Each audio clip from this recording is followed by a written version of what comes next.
Well, hello, mates. Welcome to the Whiskey Bothy. Welcome to Whiskey for the year 2026.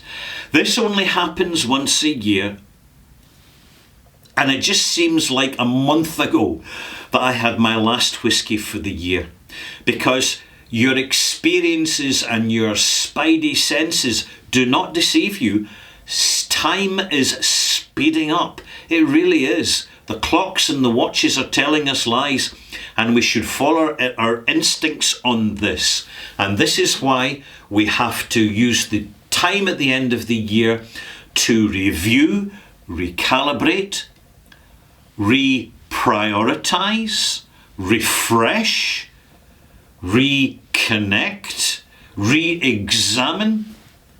All these important things, so as that as we go into a new year, we make it as better as we possibly can for ourselves and for those we call friends and family.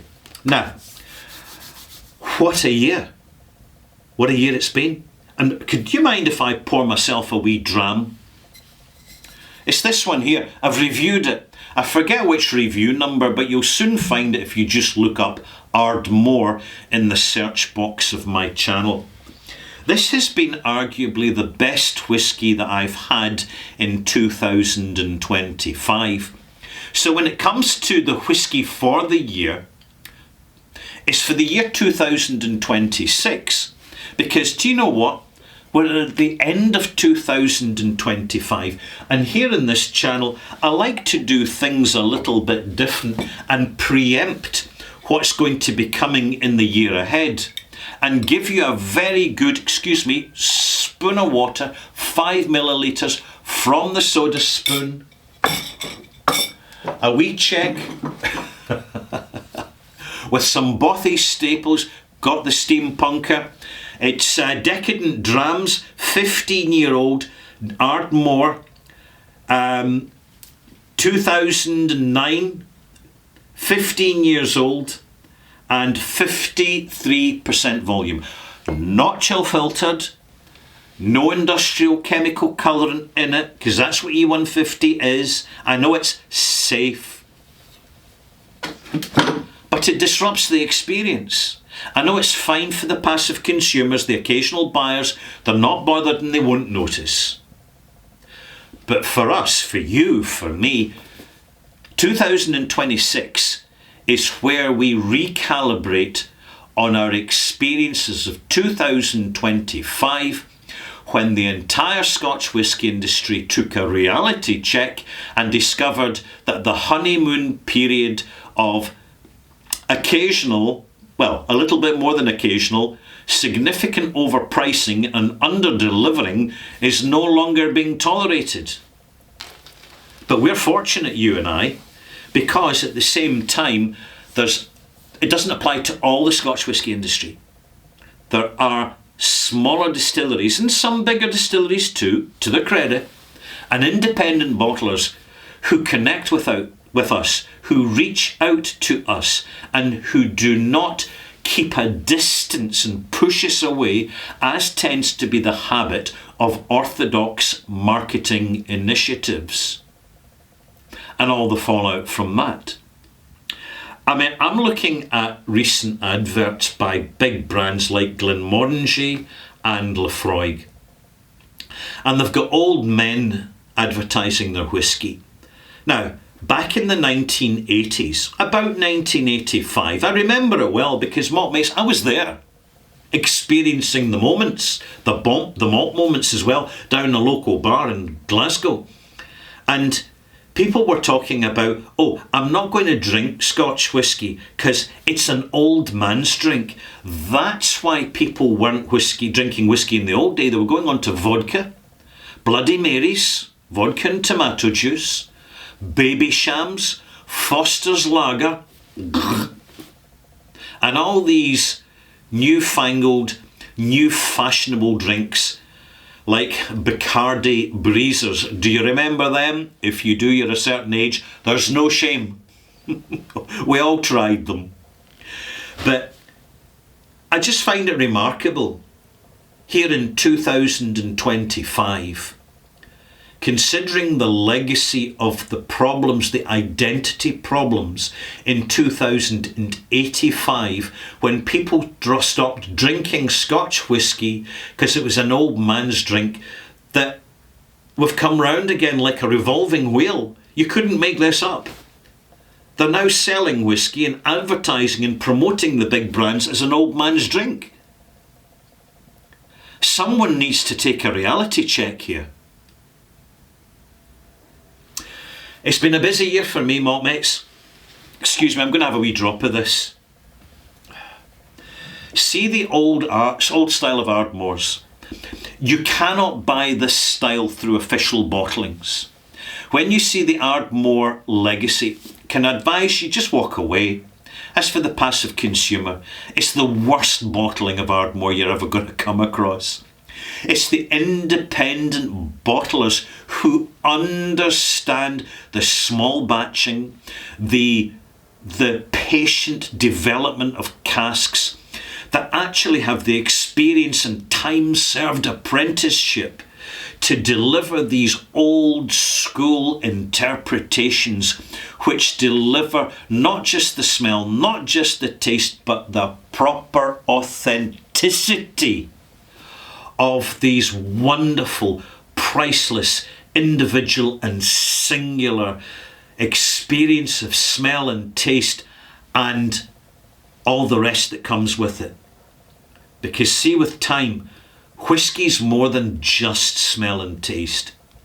It's a certain emotion, reflection, it's a philosophy, it's an engagement, it's a connection, it's sharing of quality that amplifies the quality of our life, because we wouldn't be experiencing it if we hadn't gone on the forensics and the flavour chase to find it. Cheers.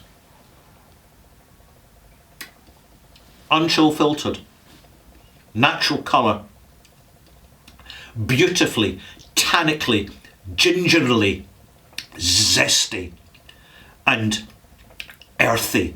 Real old school, earthy, mineralated, Victorian, industrial style malts. Let me tell you, we're going to see a lot more of them in the future, because that's where people's palates are going as these palates are developed and nurtured over time. Your good health.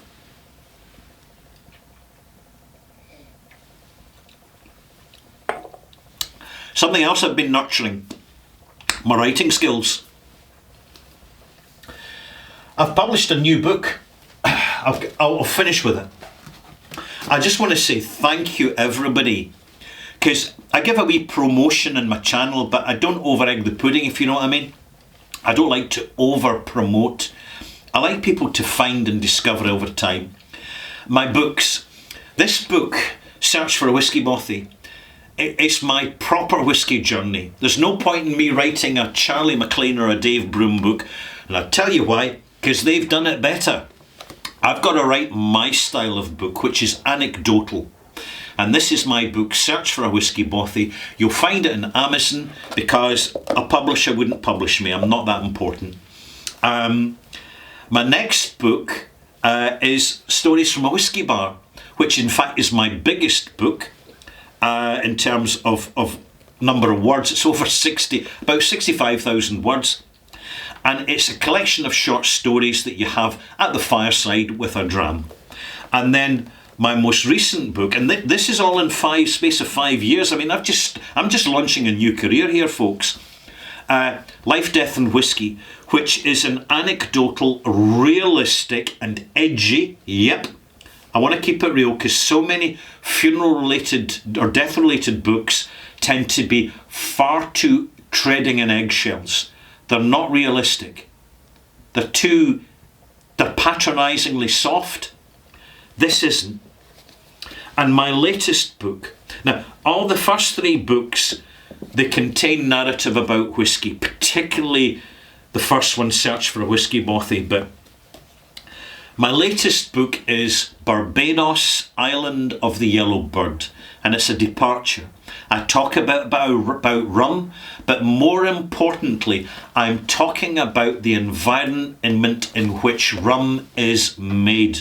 I visited Barbados. I was looking to buy rum. I never bought any rum. I kept a very detailed logbook and journal of my experience, and I've written about it because I'm increasingly writing books. I'm getting into it. I'm really enjoying it. I think I'm doing a pretty good job, and I appreciate all the glowing reviews that you have been giving me about this. So that's my latest book. The collection of 4 now.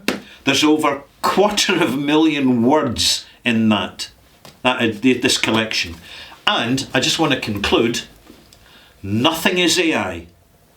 Nothing. All written on the laptop. Every single word. To me, that's important, because if AI is doing the writing, it's no longer the author's original work. That's important to me. Let's put this aside and move on. I'd like to take the opportunity to thank my Patreon subscribers for their subscription to me. I don't make so much. In fact, I make half of what I used to make from Google adverts these days, because I'm talking about alcohol, which is naughty, right? And there's so much more, particularly AI generated content on YouTube these days, which is specifically made to target advertising revenue. And so I get a lot less, and therefore, to make ends meet with all the bottles I buy, because I buy everything I review now, unless I specifically say otherwise, which is extremely rare. And this gives me license to give an honest opinion, because I don't own any whiskey company a favour, right?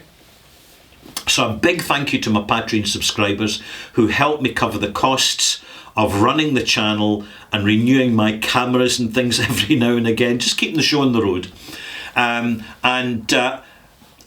really appreciate the feedback for the Bothy Live that I do for subscribers, the additional videos, and of course access to the Discord channel, which is full and overflowing with good quality whiskey conversation and sharing experience. So much appreciated. While I'm showing appreciation, could I just say, if you're watching my videos, could you please subscribe to the channel, and as you do so, press the bell to be updated, because the majority of my subscribers are simply not being informed anymore when I'm releasing a new video.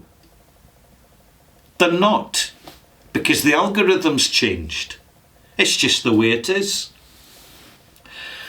Now, moving swiftly on, I've got a lot to cover here. But it's very cosy here, so got the fire going. A fireside and a dram, you can't beat it, Maltmates. It's the best. And it's always best with good company, even if the good company is your own company, so always make sure your own company is good company. I want to introduce a Japanese word, because I've been thinking about where Scotch whisky is going and the global spirits industry is going, and I'm thinking, what summarises up the new culture? Because we're clearly seeing a new culture emerging in 2025, which is going to be strong in 2026. And everything can usually be summarised by a single Japanese word, because the Japanese are good at that. And that word is motenai. Right? And if you're Japanese, you'll get it immediately. It's motenai. And it means not being a greedy consumer, buying for the sake of buying, and getting upset by the experience and feeling you're wasting your time and your money. Motenai means selective, careful, methodical, well thought out, economically considered, strategic purposes, because less is more, but when less is of better quality, you're getting more for less. That will be the trend of 2026. We're going to see some super offers coming out of the small whisky makers in 2026. You won't find them in travel retail. You won't find them on Amazon. You won't find them in the supermarket shelves. Those shelves are already full with the big corporate brands that people are not buying so much of because they're less interesting, frankly. You'll find it in the specialist retailer. And I recommend in 2026 we all do more to support the specialist retailer who shows faith with us. And as we do so, let's have a think back to the big mega brands who pumped their hustle at us, encouraging us to spend higher and higher retail prices for their sometimes competent but sometimes disappointing bottlings, particularly when they're chill filtered. And now they want us to continue consuming as if nothing's happened. Well, wrong-o, something has happened. Do you know what's happened, malt mates? The world's moved on. Hello? Wakey, wakey, whisky industry. Get off the golf course. Get out your ivory tower offices. Go and meet a whisky club. You'll be amazed at what you learn. I'm trying to help. Here's what to do in 2026. See the disappointing bottlers. Leave their bottles sitting on the shelves. Don't be persuaded by the deep discounts, because even after discount, their bottlings are still not worth the money. Remember, who's been loyal to us? Who's bottled with integrity? Who's had a good solid cask policy? Who's made whisky for real whisky drinkers? Who are those distilleries, those independent bottlers? And who are the decent, honourable retailers who present their products to us? That's where our focus is in 2026. And yes, I'm sure there'll be more bargains at the whisky auctions. In fact, you can guarantee it. It's a sign of the times. People are going off, a lot of the passive consumers, they're just no longer buying alcohol because they're now part of the wellness culture. The wellness culture is growing globally. People are cutting out alcohol because it's bad for you, because they said so in social media, on TikTok and on Reddit, blah, blah, blah. People are going to the gym because the gym's the new pub. As the pubs shut, gyms are opening. This is the new reality. And this is the new trend for at least the next 10 years. What are my plans for 2026? To continue to buy whisky and other quality spirits and review them for you. To give you an opinion, an occasional rant, and just be myself. It'll be more positive in 2026 than in 2024. Because do you know what? I'm just going to buy what I actually really want to review because I think it's going to be a good, positive experience. I'm going to share it with you. It brings the channel a little bit more upbeat. You remember, because you were there, because you're loyal viewers, 2024 was the year of the red jacket. It wasn't good news, but the tide's changing.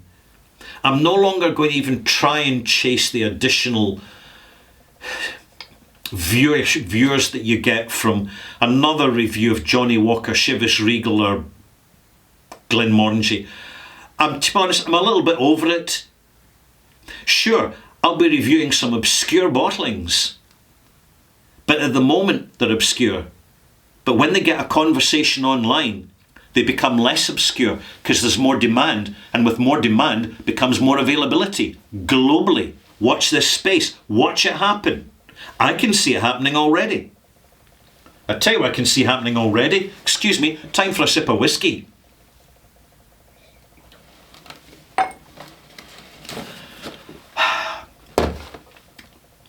before I reveal my whisky for the year 2026, I know you've been patient.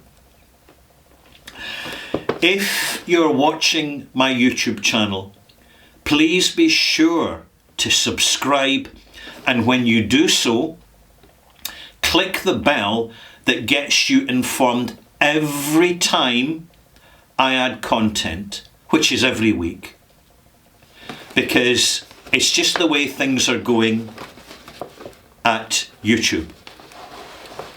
I tell you what's going to be happening in YouTube soon. A new year and a big whisky review for my whisky for the year. Here it is. I wonder if you were accurate with your guess. Let me introduce Ardnahoe Infinite Loch, bottled at 50, what? I can't read that. 50%. I can read it now. Unchill filtered, natural colour, says it in the label. This is one of Islay's newest distilleries. It's still a young whisky, but I want to share with you something. Keep it to yourself. See in Islay, home of Ardbeg, Bulmore, Lagavulin, Killala, Bunnahabhain, Kilholman, Bruichladdich, etc. Do you know that on the island, the talk is that the best spirit being made at the moment is coming from Ardnahoe, Islay's newest distillery, virtually. I'm really enjoying this. I highly recommend it. I look forward to it. Excuse me. Hello? Hello? Well, it wouldn't be the same without a visitor. What a first footer, would it? Thank you, Fluffy. This is my whisky for the year 2026. Why for this year? Next year? Because this is the one I'm going to recommend you look out for, you buy, and if you're a peat fan, you like the big peaty monsters, I can assure you, you're going to get a lot from this experience. And let this bottling set the standards for the rest of your year. Whew.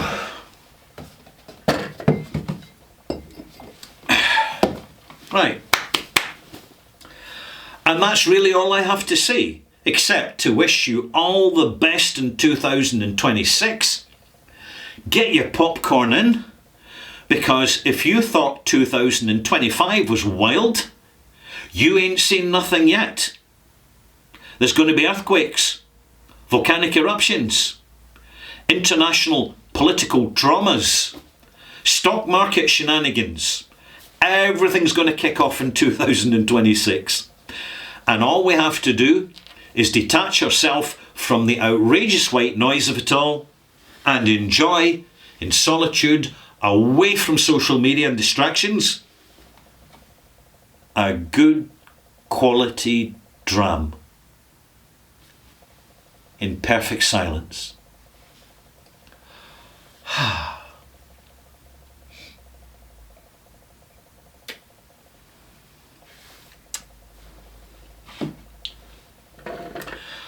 Now, excuse me a second, have I missed anything? Oh, one final thing. If you haven't caught up with the online Scotch Whisky Awards 2025 and you're needing some advice for your next purchase, go and check it out. You'll find a link in the description box below. Cheers, mock mates.